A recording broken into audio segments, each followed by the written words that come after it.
一つ目の登壇は青木ヶ原樹海の入り口で闇に向かって歌う。命を捨てに来る場所ではない。ひたむきに生を訴え続ける渡辺さんの声に耳を傾けました。まずは映像をご覧いただきたいと思います。あなたが生きていてよかった。よ、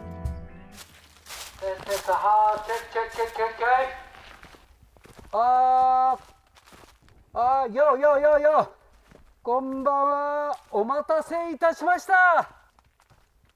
中海の神様龍神様、竜宮城の乙姫様、罪を犯す者探す罰与える、でも弱き者救う気難しいぜ黒竜。1000年前から湖、当時の名前は瀬の海、流れる地下水万年氷、青木ヶ原樹海の正体。そうだよ、そういうことだよ。もう苦しんで、もしここに来ているのであれば間違ってるよ。ここは世界で最も最後の場所にしてはいけない場所、それが青木ヶ原樹海なんです。江戸時代には富士講といってね、富士山を信仰する人々により、ここは神の森、お参りする場所だったんだよね。ここでね、悩んでる人もしいるとすれば、よかった、生きててよかったね。生きててよかった、生きててよかった、生きていてよかった、そんな夜を探してる。生きていてよかった、生きていてよかった、生きていてよかった、そんな夜はどこだ。生きていればいいことあるよね。困ったら逃げましょう。どこまでも逃げられるから。行こうぜ。帰るよ。ハウス。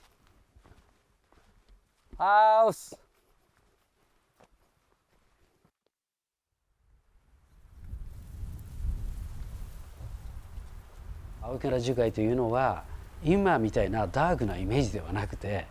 神聖な場所、こう神社みたいな場所だったわけですよ。ひいおじいさんが明治からずっとここにいて、観光のためにずっと働いていたんで。皆様、ようこそ鳴沢氷穴においでくださいました。今からおよそ1150年前、富士山の中腹にある長尾山が噴火した際にできたもので、この噴火によって大量の溶岩が流れ出て堆積しました。これが青木ヶ原樹海です。そんな洞窟の中の一つ、ここ鳴沢氷穴ですが、江戸時代ぐらいから氷の貯蔵庫として使われていたんですね。江戸のお殿様に献上したと言われている場所がここ鳴沢氷穴、氷の貯蔵庫なんですね。青木ヶ原樹海というのはもう一つの川があるんです。こちらご覧ください。龍の森。なんで龍の森なのかって思いません？龍の森というのは水の神様、豊玉姫という神様がここ祀られている場所なんです。実はこの神話の中にあるんですが、豊玉姫が出産の際に見てはいけませんよっていう言葉を残して産屋に入るんです。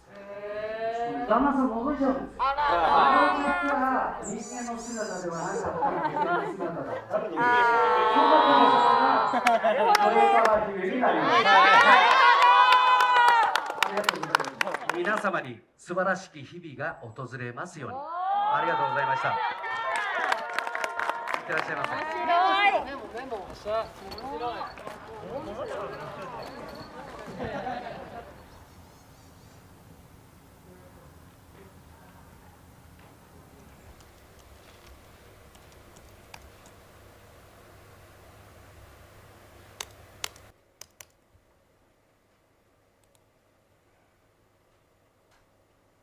おぞましいような画像が出てくるんですよ。青木ヶ原樹海自殺名所の真実と、自殺の名所、青木ヶ原樹海は都市伝説の宝庫。衝撃ですよね。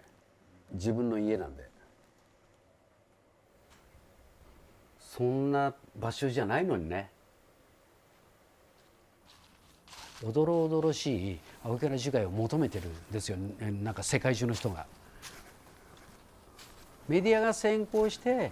心の弱い人が後から来る。知ってもらいたい、昔からある青木ヶ原の本当の姿、生命力あふれるこの森の力。聞いてますか？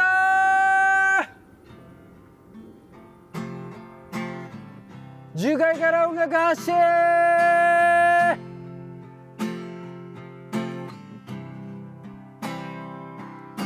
誰も聞いてないでほしい。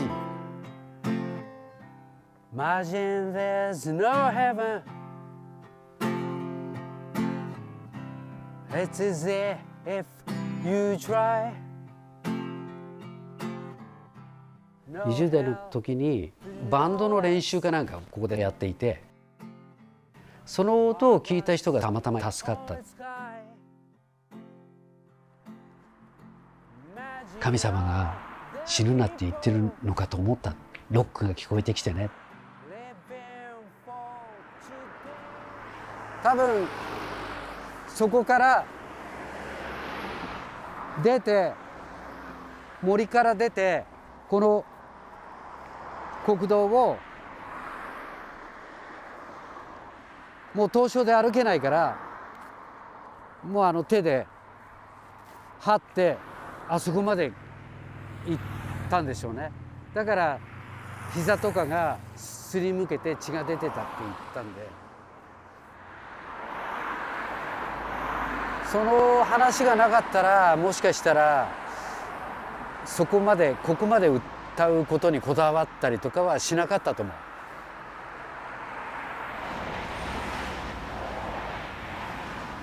命の問題じゃないですか。命の問題ってすっごいでかいですよね。当鳴沢氷穴は4時半をもちまして営業終了となります。道内をご見学中のお客様は恐れ入りますが、出口へお進みください。本日はご来場誠にありがとうございます。ちょっと待ってね、ライブ配信始まりました。あ、始まってます。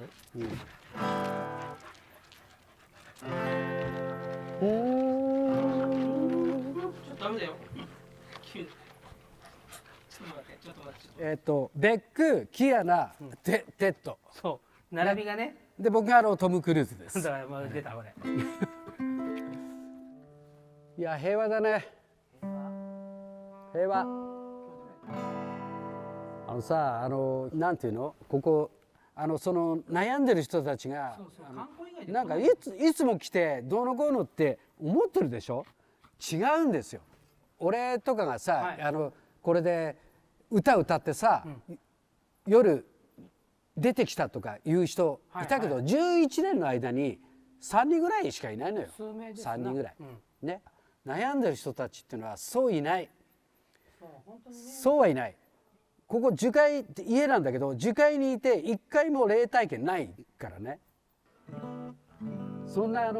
樹海でさ、あれやろうよ。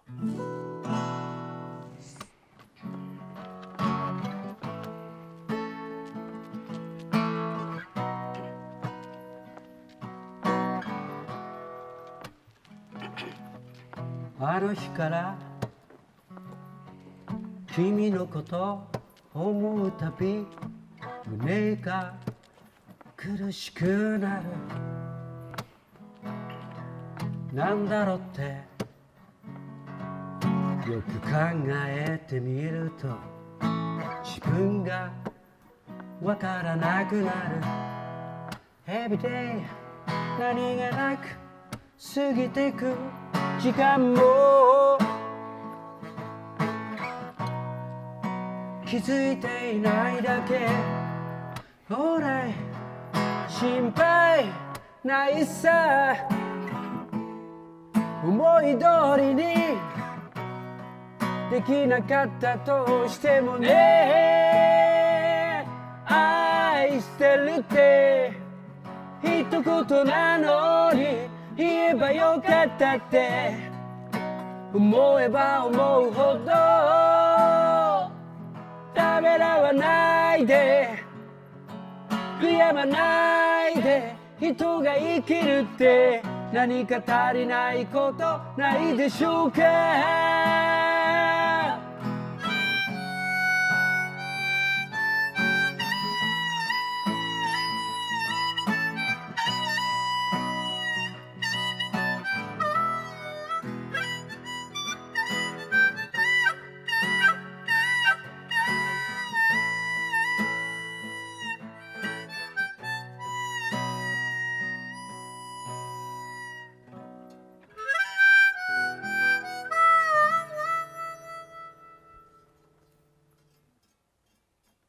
どうもありがとうございます。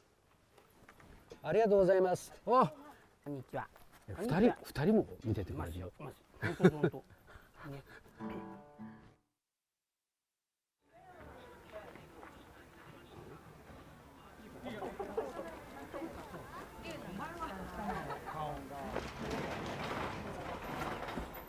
青木ヶ原樹海から出たいなってずっと思ってました。四六時中来るから助けてくださいとか見つかりましたとか、この家で生まれちゃったからここにいるんだなっていう、すごく嫌だったんですよ。そんな珍しい龍神の洞窟が鳴沢氷穴になります。皆様に素晴らしき日が訪れますように、安全に怪我をしないようにお入りください。頭と足元十分気をつけていってらっしゃいませ。龍神のつながりでここにいて、ちゃんとそれを伝えていくのがここに生まれてきた意味なのかな。ここよく見ると楕円になってるじゃないですか。楕円になっていてちょっとこう鱗っぽく見えますよね。これが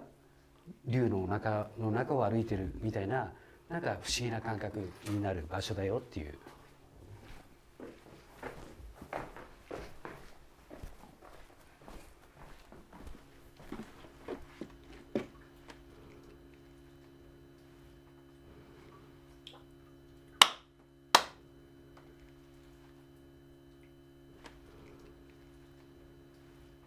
今は逆にありがたいですよね。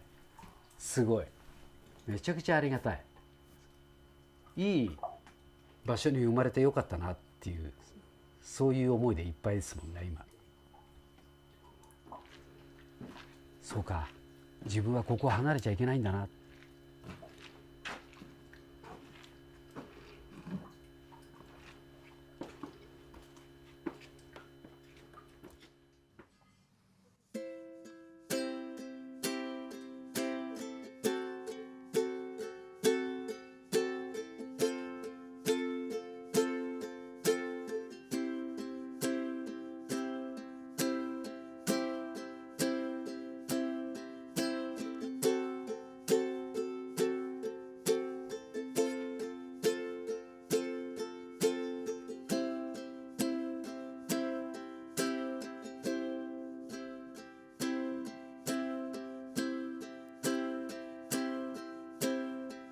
クソみたいな世相を握らす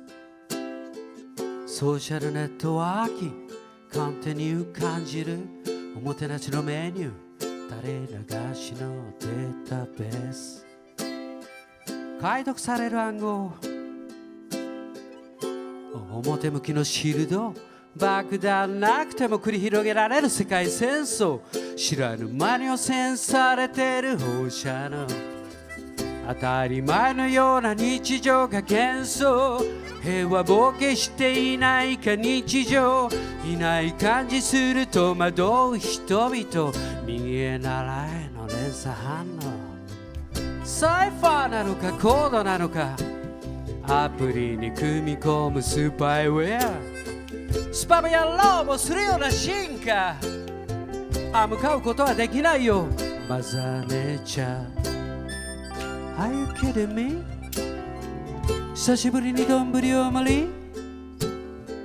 世界のどこにでもあるスラム街 Are you kidding me? 久しぶりに丼を盛り世界のどこにでもあるスラム街今日もどこかで傷つけ合ってる YouTuber 侵食される電磁波進んでいないインフラシュガーパウダーホワイトパウダー食うために手を染めてく犯罪誰しもが持ってる反逆のスイッチ瞳の奥にある狂気誰しもが持ってる憎しみ No way 北の大地からの神への一撃学ぶって何すねかじり役に立たない学歴 Are you kidding me? 久しぶりに丼を盛り世界のどこにでもあるスラム街 Are you kidding me? 久しぶりに丼を盛り世界のどこにでもあるスラム街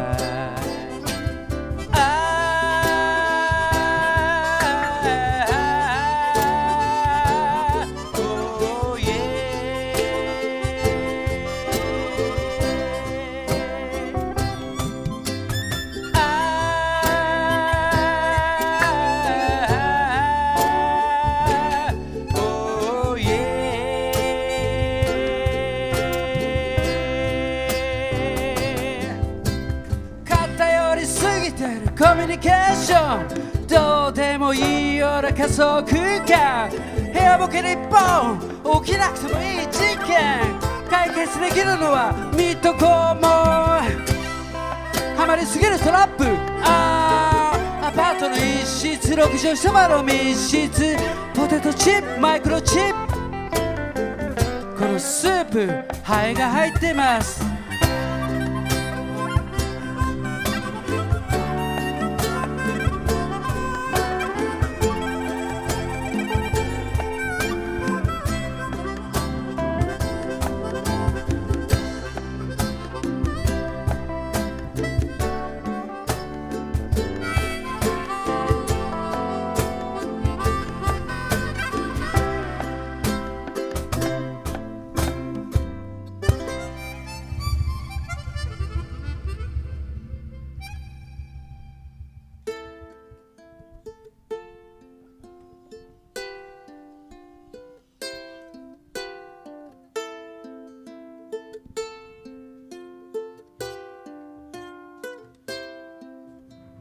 青春ごっこ今も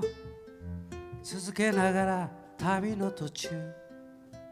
ヘッドライトの光は手前しか照らさない真っ暗な道を歩く前を向いて歩く目的地はないんだ帰り道も忘れたよ壊れたいわけじゃないし壊したいものもないだからといって全てに満足してるわけがない夢の中で暮らしてる夢の中で生きていく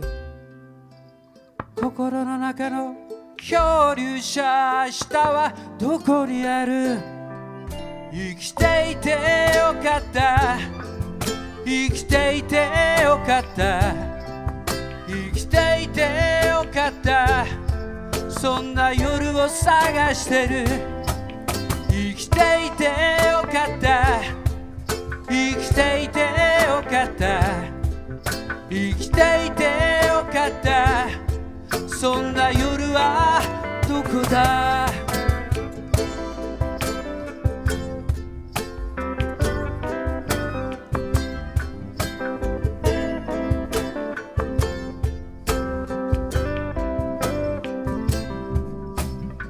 僕が今までやってきたたくさんのひどいこと、僕が今まで言ってきたたくさんのひどい言葉、涙なんかじゃ終わらない、忘れられない出来事、一つ残らず持ってけ、どこまでも持ってけよ。生きていてよかった、生きていてよかった、生きていてよかった、そんな夜を探してる。生きていてよかった、生きていてよかった、生きていてよかった、そんな夜はどこだ。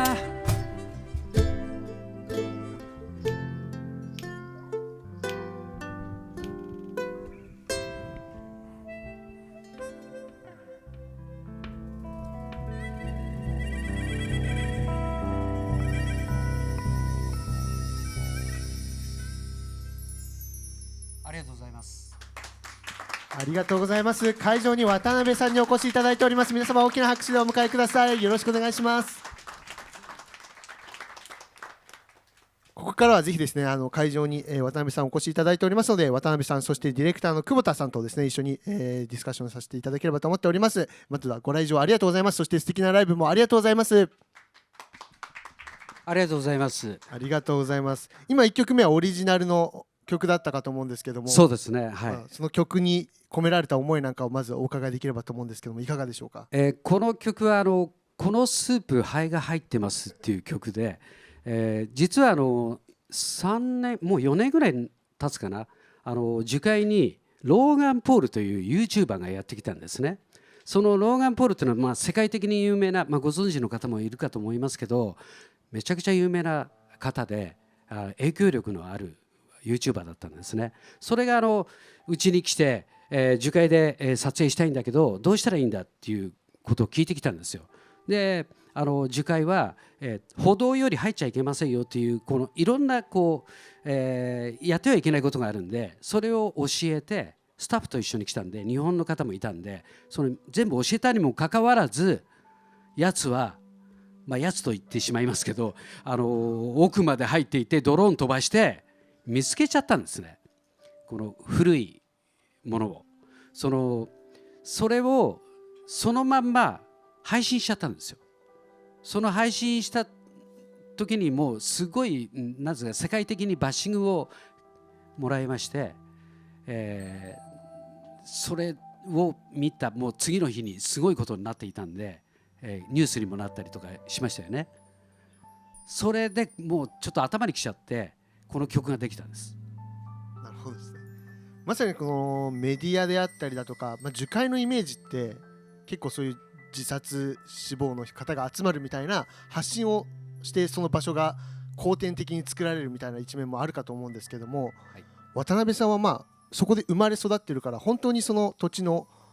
特徴であったりだとか本来の姿を知っていらっしゃるのかなと思うんですけども、このメディアが作った青木ヶ原樹海というのと、この本当の青木ヶ原樹海、本来の青木ヶ原樹海のギャップみたいなところってどう感じますか？これがすごくありまして、人間って僕怖いものが好きなんだと思うんですよ。なんていうんですかね、幸せに行く方と悪く行く方をどちらか選びなさいっていう番組が確かアメリカの方であったと思うけど、大体悪い方にみんなあげるんですよね。そういうなんか気持ちが人間にはあるじゃないですか。そのおどろおどろしいところを好奇心というか、そうですよね。そこがなんかあるんで、結局そのメディアの方もそっちの方の撮影方法みたいなことに行ってしまいがちだったんで、それがもうあれよあれよという間に、僕は15歳ぐらいの時に多分松本清張の小説が出て第1号が出て、それまではもう本当に爽快な森、僕子供の頃ターザンみたいに森の中遊び回ってたんで、新しい洞窟を見つけたよみたいな感じの生活をしていたので、そんなところからメディアの方が入ってダークなイメージの方に進んでいったというのがもう今に至りますよね。そうですよね。もう小さい頃は自然あふれる、まさに龍が宿るっていう部分で神秘的な部分も非常に持つ魅力のある場所かと思うんですけども、なかなかそういうイメージがつくと周りの人はそこにしか情報が入ってこなかったりするところもあるんで、勝手に作られちゃうみたいなのはありそうですよね。そうですね。もう実際住んでるじゃないですか。で今でこそ1軒しかないけど、前は近所に1キロ先にもう1軒あったんで2軒その現場にいたわけですよ。うちが大元ですからね。この樹海のそのイメージが始まった元、バス停があったからそこにやってくる。皆さん外れてるわけじゃないんですよ。ピンポイントの場所に僕生まれてるんですよ。そのピンポイントの場所にいたからこそ、大学生の時にはそういったなんつうか、助かりたい人とかを、警察まで連れてったりとか、あと自分の部屋に泊めたことありますからね。朝起きたらうちの子供たちがゲームをやりたいからって早起きしてったら、ストーブの、子供おばあさんって言ったことがありますからね。そのおばあさん、子供に、誰とか聞いたら、知らないとか言ってゲームを一生懸命やってるっていう家なんですよ、僕の家は。でそんな家でずっと生活してきたんで、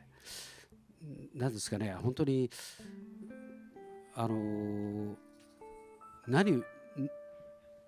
何を言いたいんでしょうね、僕は。でもやっぱり本来の場所とは、関係なくそのメディアが作った場所として求めて困った人が集まってきちゃって、そこで普通の生活をしている渡辺さんと出会うっていうのも、なんか全く違う世界に生きる人たちがあそこの場所で出会うっていうのは面白い話ですよね。そう自分にとっては面白くないんですけど、もちろんです、全然面白くないんですけど、そうやって育ってきたので、なんだ不思議はなく育ってきちゃったんですよ。だからそのイメージが悪くなっていても全然我感知せずみたいな生き方をしてきたんですね。一数しかないんで。で気がついてみたらとんでもないことになっていったっていうのを、もう何年か前に本当にこの動画に載っているんですけど、検索で樹海を検索したらすごい画像が出てきたんで、あと世界的にもすごく有名になっていたので、これはちょっと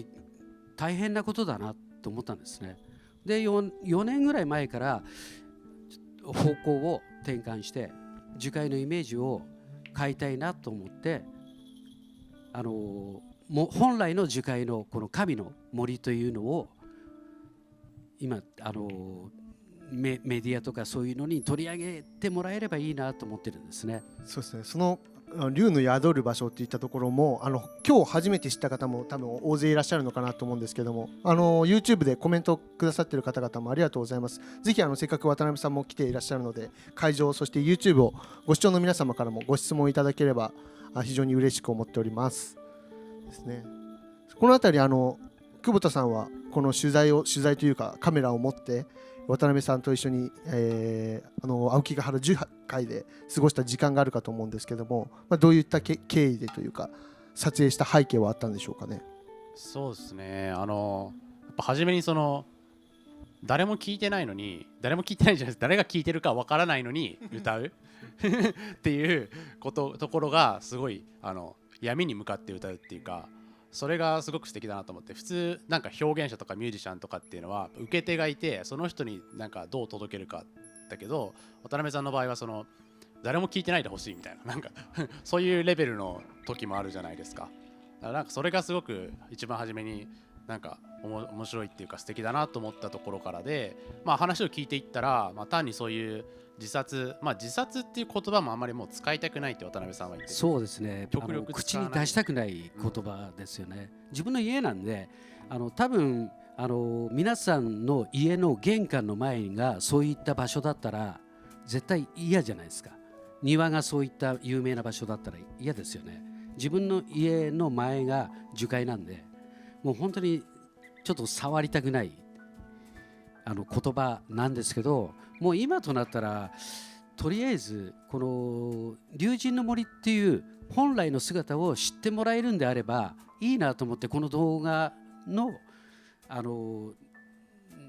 撮っ取ってもらうのもいいかなと思って OK 出したんですけど、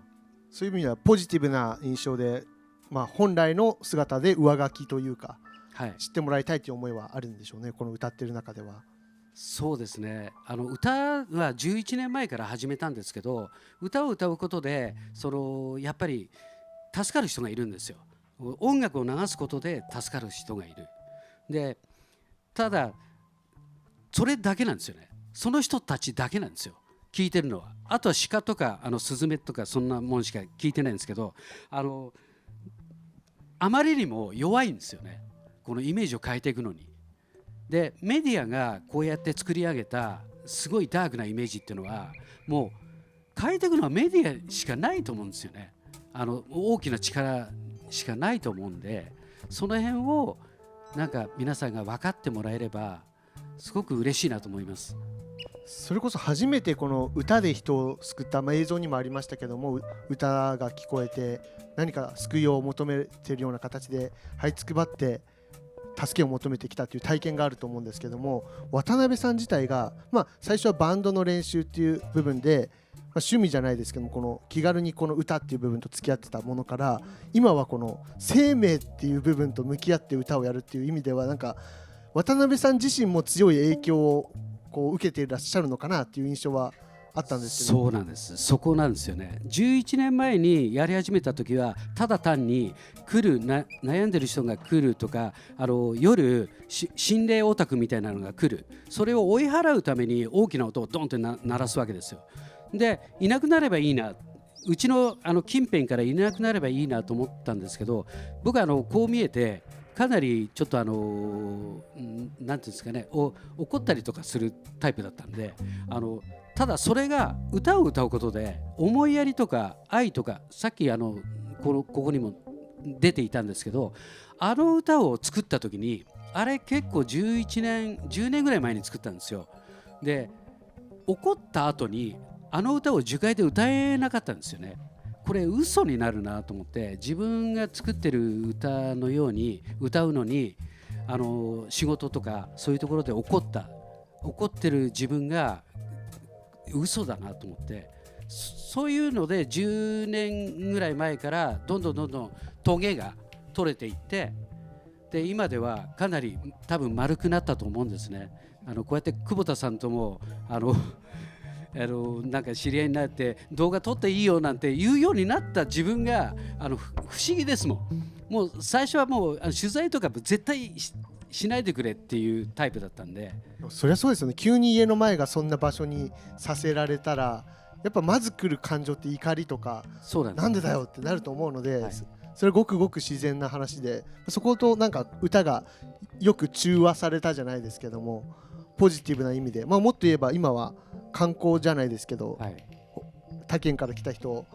観光の一つのイベントとして盛り上げてらっしゃいましたけども、ああいうポジティブな印象でこう新しい印象を他の人に与えている姿はなんかすごく温かくて、器じゃないですけど大きなところを感じたので、なんかその昔の姿が私からしたら想像できないなというところですね。渡辺さんすごい癒しのオーラがやっぱりすごいなと思って、これはね龍神様だと思います。龍神様を本当に言うようになったのはもう4年ぐらい前です。もう本当に本格的に言うようになったのは2年前ですからね。それまで自分の自宅の洞窟の中に祠があって龍神様を祀っているっていうのは昔から知ってはいるんですけど、実際青木原樹海全体がその豊玉姫という神様を祀っていて、湖の時から龍神様の湖だったんだよっていうのを知ったのは、自分も多分皆さんと同じように Google でググって知ったわけですからね。もう浅いんですよ、すごく浅いんだけど、その本来の姿って江戸時代から信仰の場だったんだなっていうのもそれでこう知ったりとかしたんで、それを知ってから加速しましたね、丸さが。で優しくなったりとか、こういろんないい友人が集まってきたりとか、すごくこう縁にこう強くなりました。そのうちの一人が久保田さんです。ありがとうございます。久保田さんは渡辺さんと向き合って、なんかぜひこの今回の作品を通して YouTube をご視聴いただいている皆さんにもなんか伝えたいことみたいなところってあるんでしょうかね。いやー、やっぱそういうなんかまあ自殺とかいう話とかもそうなんですけど、そうじゃなくてなんかもっと根本的にすごいポジティブっていうか、なんか生きること自体がそれだけでなんかいいんだよっていうような、まあ、言葉じゃないけどオーラでこう渡辺さんから感じるんですよね。だからなんかそれが樹海もそうなんですけど、やっぱすごく美しいところだし、なんかそういうなんだろう、根底の部分が弱いと思うんです。日本人特になんかそこをね、もうちょっと僕はなんか自分自身も欲しいところだなって思ってたから、なんか渡辺さんとこう作れたのがすごい良かったなと思ってます。すごく嬉しいです。はい、やっぱりこの久保田さんがおっしゃる通りで、なんか自分も逆に救われてるんですよね。自分こう見えて、裕福ではないんですよ。まあ本当にこう下をずっと這いつくばって生きてきた人間なんで、まあリセットみたいな感じのことも何回もしてますんで、そういったまあライブとか行くのにもお金がなくて、1000円のお金がなくて、その辺にこう落ちたのを拾っていったりとか、まあこれは嘘ですけどまあそのぐらいのこうレベルのところでもこんなに明るく何しろ考えないようにしてるんですよ。嫌なことをもう嫌なことを考えちゃうと泣いちゃうから、そういうことをこう聞かれるとすごく泣けてきちゃうんですよね。でもう泣きたくないんで、こう悲しいことで。だからそういったことは一切忘れてポジティブなことしか考えないように心がけてるっていうのがいいんじゃないですかね。困ってる人は絶対そういうふうに思った方がいいと思います。そうですね、ポジティブに触れるきっかけがなかなかなくて、心の余裕がどんどん減っていってあの場所にたどり着いてしまう人もいると思うので、きっとこの渡辺さんのポジティブに触れて考え方とか気持ちが変わる人もいるのかなと思います。まさにYouTube のコメント欄にもですね、富士山周り旅していて、実際にこの黒龍であったりだとか富士山港も知って、富士山樹海に対してのイメージが変わった体験をしたばかりなのでシンクロしてびっくりしてますみたいなコメントもいただいているので、きっと本当に知らないだけでちょっと変わった情報がメディアから来て、その情報がインプットされているというだけなので、本来の姿とか本来の情報とか、まあ、本来のそこで出会った人柄とか温かさみたいなところでイメージは変わっていくと思うので、ぜひ短い登壇の時間ではございましたけども、最後に、